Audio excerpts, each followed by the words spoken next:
Assalamualaikum warahmatullahi wabarakatuh. Selamat datang di Sapu Channel Nur Al Mukaddim, teman-teman. Kali ini saya mau buat video tentang proses pembuatan kue kue lapis.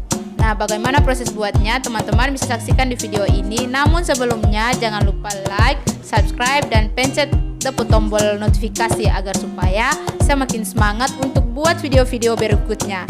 Nah, di sini teman-teman, dapat proses buat itu tentunya dengan bahan-bahan yang pertama ada tepung terigu, gula pasir, coklat bubuk, ada pewarna makanan, vanili, kayu manis, mentega, dan sedikit garam, juga santan kelapa.